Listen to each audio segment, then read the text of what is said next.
You're listening to the podcast called What No One Knows. I'm your host, Lisa Marie Garcia. Please join us as I talk with some of the most important influencers, from entrepreneurs to C-suites to founders to venture capitalists. You will want to know their answer to the question, what no one knows. Thank you for joining. Hello, thank you for joining. This is Lisa Marie Garcia on the show, What No One Knows. I'm here at the Wave Studio 1 at the Tampa Bay Wave offices in downtown. Sunny, I heard it's going to be 90 degrees today, Tampa Bay, but very grateful for the sun and the warmth. So I have in studio here Jennifer Bryk, and she is what is called a friend, with the quotes there, or hashtag, a friend of the Tampa Bay Wave, which means she's a supporter of not just her time and energy, but also some funding. And we appreciate very much the friends. I know that I'm saying we, even though I'm not part of Tampa Bay Wave, but I know they appreciate it. So I'm very excited to have you in studio, and I could take the whole show and read your impressive resume, but I won't. It will be in the show notes. I'm just going to touch on a couple things about you, if you don't mind, sure. and then we'll dig right in. So I know you have 25 years of experience spanning executive leadership and consulting across 9 different sectors. In fact, the 9 different sectors probably have a lot to do with where you've led over 250 strategic initiatives. Oh my goodness, let's talk about that. And I think the dollar valuation, you had like over $1 billion. Quite impressive. Just a couple, another note, as I know you worked with Raymond James Financial and some other top tier Fortune 100 companies and such. And I want to talk about some of the engagements that you mentioned, or that was mentioned in your resume, and one has to do with AI. So we'll see if we have time to talk about that. So welcome, Jennifer. Thanks for being here in person. Thanks for having me. Great. So let's just talk about initially. How did you come to find yourself in this profession? I think there's the big question, but just tell us a little bit about yourself and why you're so passionate also in the space you're in. Sure. So I started my career in external consulting, working with Protiviti right out of college, graduated with my MBA from USF, and really wanted to get the opportunity to travel and get exposure to as many industries as possible. So Protiviti gave me that opportunity. I joined there during the Sarbanes-Oxley days, so got a front row seat to all things risk management. And as I looked to exit my road warrior status, transitioned into corporate America, working for Raymond James and then later WellCare and Centene. I love that, and being the road warrior status, exiting it, but there was a difference back. I'm a little older than you, I think. Let's just say that a little. Being a road warrior then versus now, completely 360 degrees different. I also was the road warrior because I was the young engineer that would get on any kind of plane out in the West Coast, puddle jumpers to Alaska, to Idaho, to Montana, to whatever, and just I'm okay to live on the road because I didn't have a life. Just graduated from college and it was fine. So interesting that you say that. And then tell me about, and I remember reading in your resume about the risk management. I mean, what do you think is a key, it's a very specialized area of business, especially as it has to do with mergers and acquisitions, which I read in your resume that you specialized working in. What are some kind of good takeaways, high level, from that type of work and those type of activities and engagements? Yeah, the risk management and the external consulting really laid the foundation for my career and now my company, Rebel Edge Consulting. Risk management really teaches you to understand the end-to-end process and ask what can go wrong And then you have to look at how do you kind of mitigate that risk from happening. So there is no black and white answer. There are degrees of kind of taking that mitigation down, and it's kind of constrained within people, time, and money. So understanding that there's the rainbow of colors for how you manage that risk was really pivotal early on in my career. The other thing that I learned was really scrappiness. I was often put on engagements where the work had been sold, but maybe the plan wasn't fully baked out, like, hey, take this thing out of suitcase and follow step 1, 2, and 3. So you had to really teach yourself how to fish. And so I got really good at being thrown in those impossible situations and just figuring it out. And I carried that forward with me into corporate. How did you transition from all of that to starting your own company to saying, hey, I can do this, I should do this for multiple clients versus what I'm doing internally for the corporation I'm with? Yeah, the wake-up call for me was really COVID, because I had gotten into kind of that autopilot mode that I think many of us find ourselves in, and COVID kind of shook that all up. Like you mentioned, the difference between Road Warrior today and versus then. I was working in an office, 9 to 5, and then going home afterwards, picking up the kids, getting dinner on the table, etc. COVID really shook all that up, because suddenly overnight you were having to work from home, going fully remote, having to school your kids, and it was just this huge kind of wake-up call, and caused me to kind of step back and ask, was this really what I wanted for my life? And the answer was no. I'd reached a point in my career where I felt burned out. While I loved my job, I was getting to identify changes and build new things. Selling those changes to people that were already burned out and the politics, it got to be too much for me. So I kind of sat back and said, all right, what do I want my life to look like? And decided that being able to go out on my own, work for myself, and help people through burnout was really where I wanted to be. So in 2024, I left corporate, formed Rebel Edge Consulting, where we partner with founders and growth companies to help them overcome disruption and turn their businesses into something with trust, adaptability, and execution. I think that's fabulous. So you took a calculated risk. So you knew that there needed to be a pivot and a change in 2020, and so you launched last year. So that's very fun and exciting. I mean, it's all a brand new.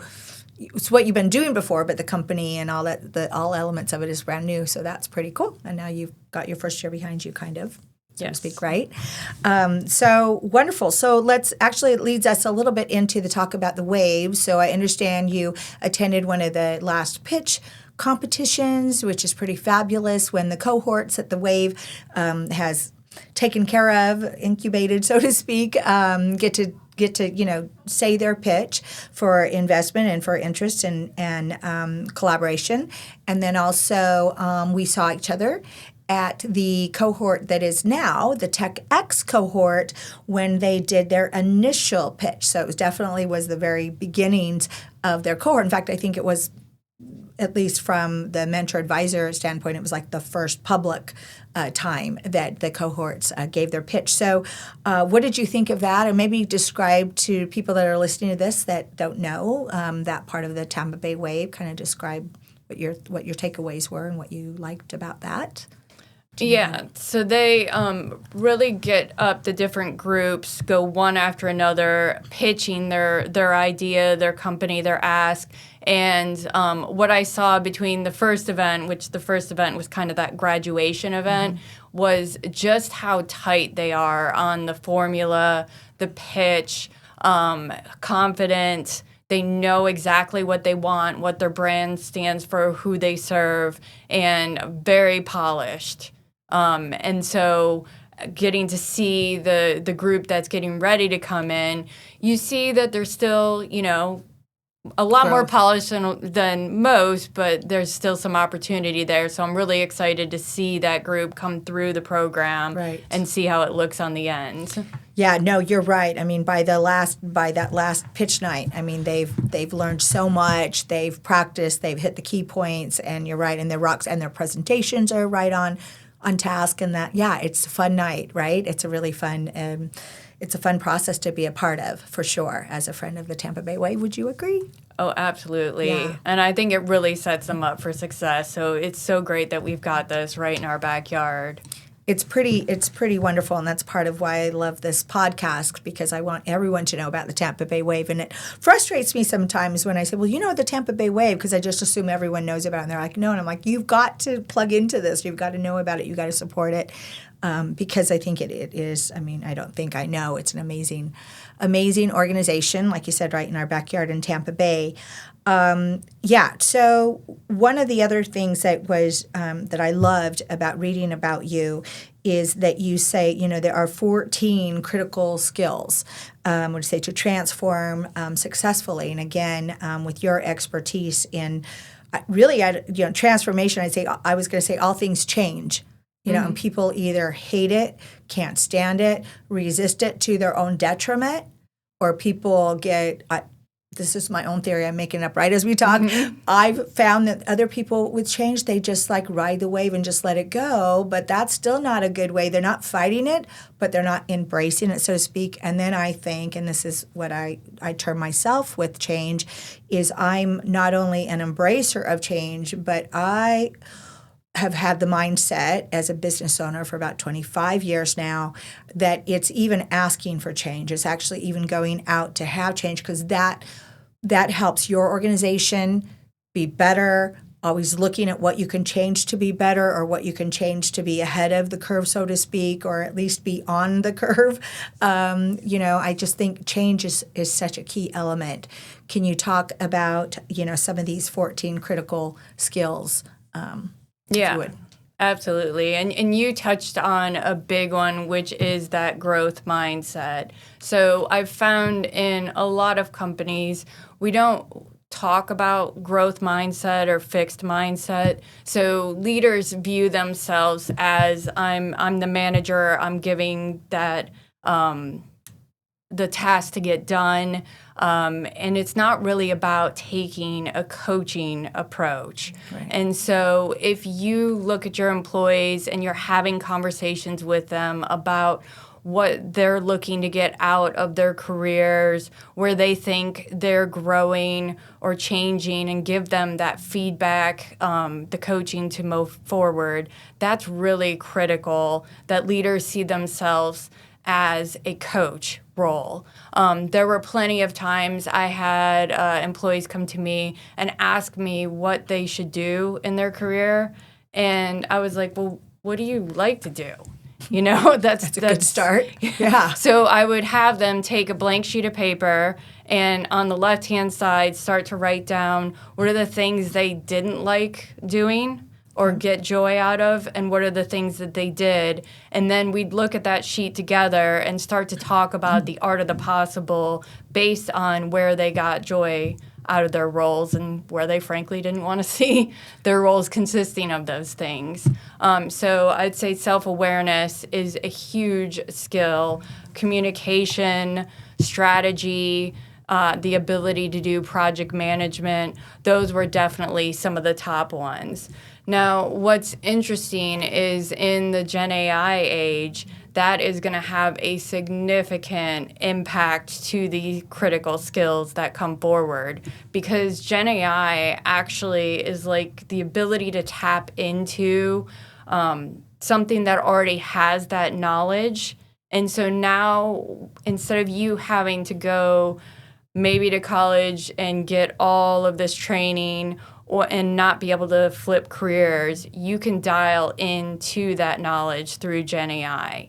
For example, starting my own business, I came up against a situation where I had a question where I was trying to figure out, okay, do I need to go get a lawyer or, how should I go through this? Right. And so I was able to go back and forth with Gen AI to sort through some of it. Of course, it doesn't give legal advice, but it gives you enough of the peripheral to help you make more intelligent decisions so that when you do go to a lawyer if one's needed, you've kind of already got some grounding around what to expect. Yeah. No, I'm in love with AI. I'm just mad at myself that I've only been using it for a couple of years, knowing it was out like in 2020, I think. Some people have told me that they've been using it since then, just for the reasons that you said. I mean, really, it gives you facts so that you can use your own,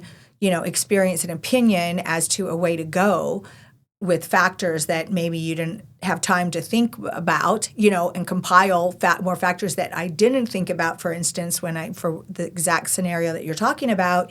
And you're like, okay, now I can use my own intelligence to decide, somewhat important decisions, and then there's all the other benefits that, we use with everything else with AI. So I love that. So critical skills then, some of the basics in business, the awareness, understanding what your skill sets are and aren't, or what you don't like and what you do like. How many times, like your example where you had the person write down what they like doing, what they don't like doing, how many times did that exercise produce surprise to the person listing it out, because it was at that time that they really had to dig in and think about it and articulate, that. Did they say, oh, that's right, I don't like this, or I do like this and that? I mean, were those fun conversations sometimes? One of the things that shocked me is I would say in almost 80% of the cases that I asked somebody to take away and do that exercise, they didn't do it. It was only 20% that really did that exercise, brought it forward, and wanted to have that conversation. So it really is about owning your own career. And I would even ask, like, hey, why didn't you do that? And they're like, oh, well, I was hoping you would just tell me the answer. And so I was like, I don't know what to do with that. That's crazy. That's kind of what I talked about. They're just riding the wave. What is that saying that, not making a decision is making a decision? Mm-hmm. There's no such thing as that, really. The person, when they haven't decided to dig in or to clarify or to figure it out, who are they blaming when they're unhappy? Right. And then maybe they're in total self-denial and they don't blame themselves. But who are you going to blame? I mean, if you don't, like you said, if you don't make a decision, if you don't decide to change, then nothing's going to, change. Right? Yeah, definitely. And I think there definitely is some science around that, because having to do that reflection takes effort. And so maybe they're coming in and saying, okay, I'm uncomfortable with this, but taking a look in the mirror and taking that action is more uncomfortable than kind of figuring out how to stay in that current situation. Yeah, no, definitely. Definitely need some assistance and help, and someone like you to say, try to pull it out of them. Always, it's the people factor, same question, same answer, different people, different answers for everything because of the person. So I wanted to, lost my train of thought for 1 second, but can you tell me, there's something great about, I think you said 25 years, so similar time where you've had this experience. What would you say is maybe a professional lesson or something that you feel like a person, a young professional, a young startup founder, a young entrepreneur, might take some time to realize this, because it's something that you've learned only from experience? Would you share? Yeah, I would say that you want to continually check in with yourself and take notes on your thoughts and beliefs that you hold today, and then ask yourself, why must that be true? And try and come at it a different way so that you're forcing yourself to see that thought from a different perspective. Because I find often we get stuck playing that same soundtrack in our head. So if you have to explain why you think it's true and then do the opposite and say, why might it not be true? That'll kind of disrupt that thought plane in your head, and you might come to some new realization. That's that disruptor Yep.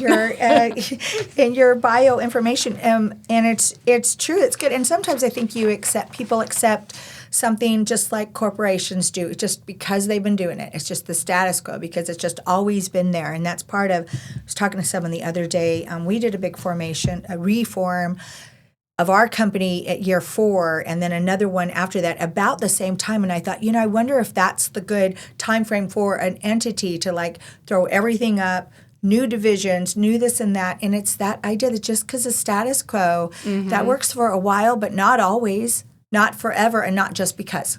Right. Like you said, just because? Are you believe this just because? Or do you really believe it and can stand behind it? Or maybe you should rethink it. So that's great. That's a great lesson. I love that.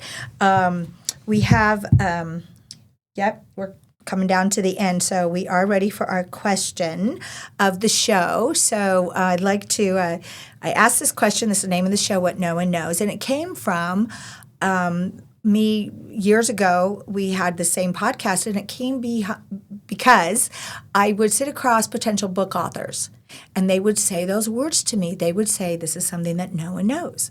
This is, I'm going to write this book, and it's, maybe one human knows it, maybe no one knows it. So I just love that idea. If you could share, Jennifer, something that no one knows with us. Yeah. So the main thing from all my years doing transformation and looking at changes that I've figured out is execution moves through people first. So if your people are burned out or your systems are stuck in chaos, it doesn't matter how much technology you throw at it. Even Gen AI is not going to solve it. So you've really got to focus on the friction within the individuals that you are, your employees or your customers, and the structure within which your company's built. You've got to set them up for success. That's a great one. And again, how do you know that unless you've lived through it and can see it and have sensed it and have, been there and all of that. So that's a great answer. That's a new answer too. We haven't heard that one before. So we appreciate you being part of the Wave, and I'm glad I get to see you at the events, the fun events for the mentor advisors and friends and such. And I appreciate all you listening to our show, and thank you for sharing with us, Jennifer. Yes, thanks for having me. That's the show. All right. Thank you for listening to our show, What No One Knows. If you'd like more information regarding our guests, it's in the description below, as well as if you'd like to work with our publishing and promotion team, that you can also find in the links. Thank you.